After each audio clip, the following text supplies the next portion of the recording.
If you don't make some sacrifices for what you want, then what you want will become what you sacrifice. Here are 4 lessons that I've learned through Etsy and in life. Here we go.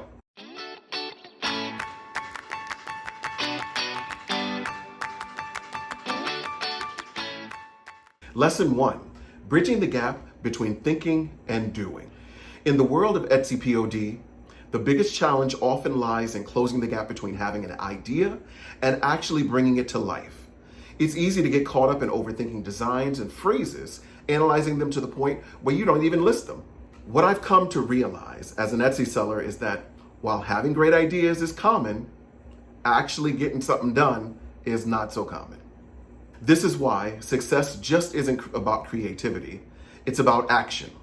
No idea has value unless you actually do something about it and execute it. Why is it crucial to bridge the gap? Well, clarity comes from taking action. Momentum builds from taking action, and you gain insight from the action taken. Does that make sense? Well, just keep listening. We can guess what the future holds, but we truly don't know the path ahead until we take the first step. Action brings experience, and with experience, the way forward becomes clearer. The steps you take today lay the foundation for the next moves. I've often been guilty of waiting for the perfect moment and procrastinating quite a bit. But the key lesson here is simple. Create the design, list it, and let the market decide. The law of action is that if you move forward to what you want moves toward you. There have been times when I gained momentum in my shop, only to lose it when distractions pulled me away. I'm learning that success doesn't come from sitting back and waiting. It comes from consistently taking action. Lesson 2, choose the right path. It's important to make sure you're on the right path when it comes to selecting what niche you're in. I've been using Simply Shauna's niche calendar, and it's been an invaluable tool for me. However, I sometimes veer off. Shauna and I spoke yesterday about what I needed to do and what my goals were. This is like the 2000th time we've done this, but I keep having to correct course for various reasons. She created a breakdown for me of what I should be designing and how many. It can be easy to design in one niche and stay where there's endless ideas, but that'll leave me neglecting my shop in other areas, and that'll affect my growth later on. This can also put the shop at a disadvantage if that niche only sells well during specific times of the year. By chasing after that shiny object, immediate success, I was missing out on the opportunity to lay a more balanced foundation for the future. The key lesson here is to decide on the areas you want to design in and distribute your efforts evenly.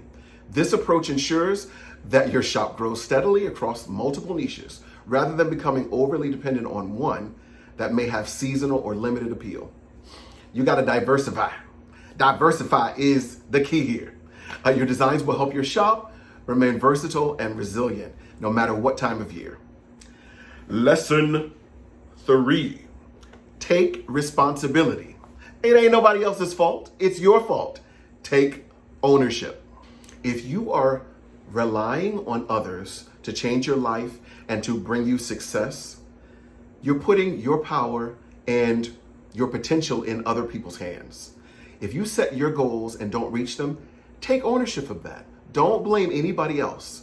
We've all made the excuses, oh, I'm so tired, I'll do double tomorrow, or I got a phone call that lasted a few hours and it drained me, I can't possibly work now. That's foolishness.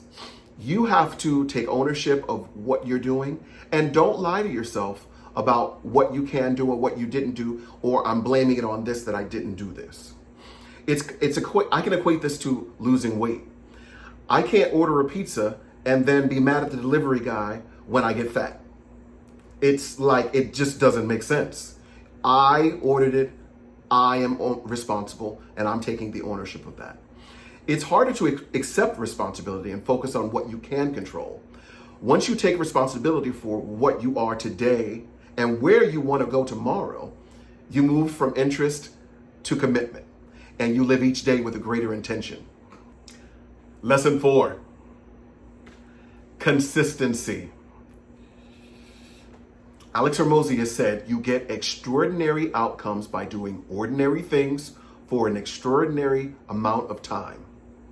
This lesson is my biggest hurdle.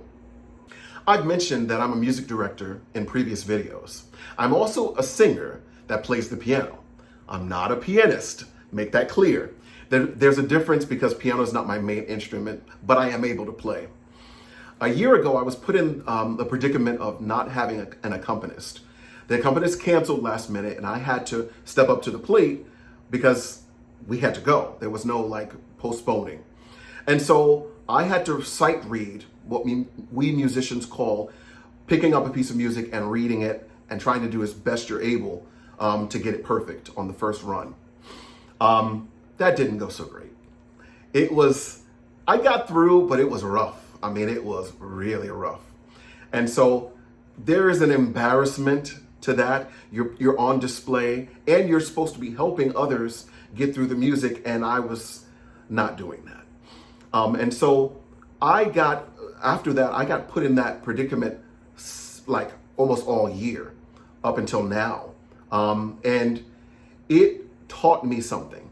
When I left there that first time, I was like, well, this is not going to happen again. So I practiced that week for, I'd say, 2 or 3 hours. And I came back the next week and I was like, all right, I'm ready. And I did better. Now, I wasn't perfect by any means, but I saw the improvement in that. And so since last year, every week, except for when I've been out of town, I have taken the time and been consistent on practicing, on just sitting there, because I wasn't having that feeling again. I even had in my mind, I was like, I won't touch a piano again if this happens.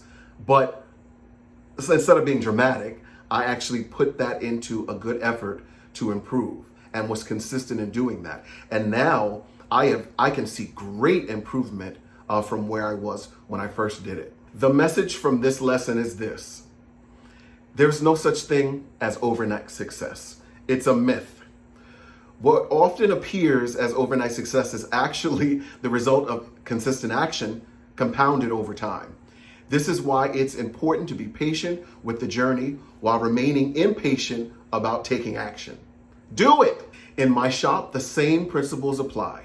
Creating and listing new designs on a regular basis, engaging with customers, not getting mad when they ask you stupid questions.